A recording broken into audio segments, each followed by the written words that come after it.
There's a group out there that has put together an interactive map that claims to have charted from 1940 to the present day where the sightings have been taking place throughout the United States. So I'll say as a preface, as we begin to look at the story, that we really don't know what's going on. However, there could be a connection, I've always suspected, with sunspots. There are videos that you can find on YouTube that show very interesting anomalies, things going in and out of the sun. And I speculated years ago there might be a connection with the abduction waves, cattle mutilations, and other UFO sightings.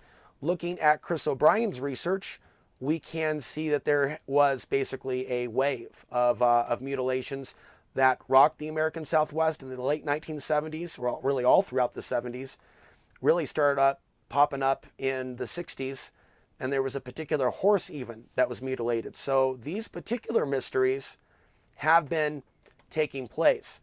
So I'm going to read you a little bit, but I have an image that I'm going to share with you in which I've overlapped the sunspot count from 1940 to present day, and we're going to compare it to the map. But we will start here with our investigation. I'll just share a little bit of information. You can take a look at the report for yourself. The search for ET has occupied human beings for hundreds of years. Many people have dedicated their entire careers to the hunt for other intelligent life forms outside of Earth, while others spend their days watching the skies or for UFOs. One US-based betting company has taken UFO enthusiasm to the next level by producing an interactive map that reveals every alien sighting across the country in the past 78 years. Now, I haven't gone through the whole map, right? But if we're able to start seeing patterns regardless of what's going on, then maybe we could start to get a picture as to when we start to see more of it. There have been about 259,000 sightings in the U.S. over the last 7 decades. And what does all of this have to do with the post-World War II era? And knowing that many governments have been working on this technology, including the Chinese even recently, so it gets into the different nations with various stories and references to people that are researching worldwide. Okay, now let's take a look down the matrix. We're actually going here.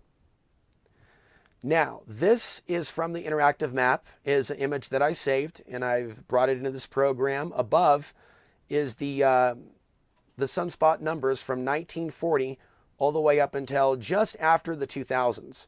So I don't have something as updated as the most recent. So we'll start with 1940.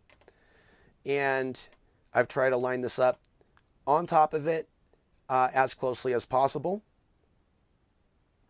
Okay, so we have 1980 right here, 1990, 2000.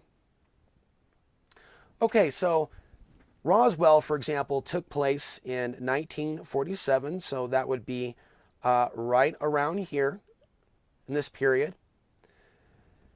And one of the things, first of all, we can take a look that there was obviously a strong pattern from 1960 going into the 1980s and a drop-off. And right away, we could see a drop-off in this around 1985. And then ramping up to the 1990s. And we could see a ramping up to the 1990s. We can also see a ramping up of reporting as we go to the year 2000. So this is actually, 1980. Okay, 1990 period.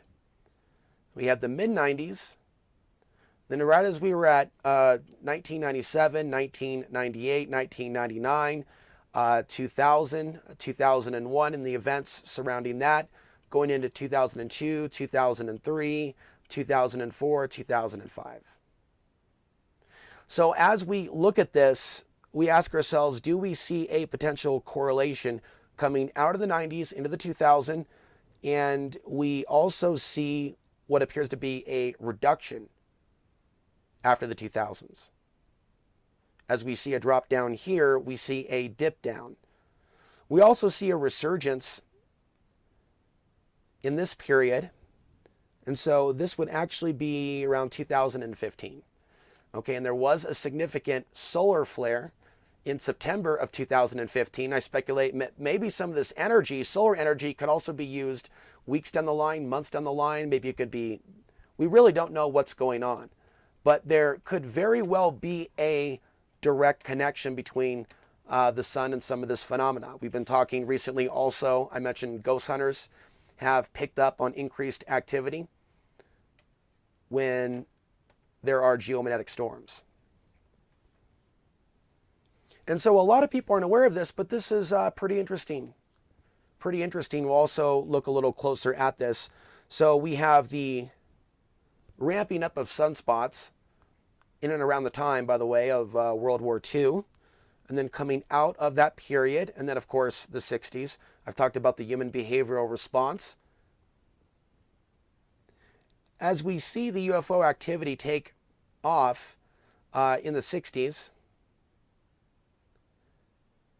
see going from the 60s up to 65, the 70s. So there was a lot of interesting things that was taking place during that period. A lot of interesting energies, a lot of speculations about government agreements with various groups.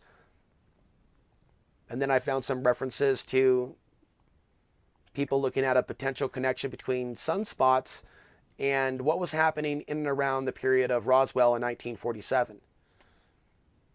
So there may be a connection there. So the greater question is, right, as we get ready to blast off into the future and after this solar minimum, are we going to see a continuation of this type of a pattern? Now, notice I've been talking about 2022, 2023, 2024, 2025. Manufactured geopolitical realities, and then the alien predictive programming, off-world predictive programming, as if they're awaiting something. And we see like the spike, we'll go back one more time. By the way, some people are expecting a grand solar minimum. We can also see some extreme solar activities too, even as we go into that grand solar minimum, if that's indeed what's taking place. I still suspect that the next sunspot cycle 25, is going to have a number of surprises.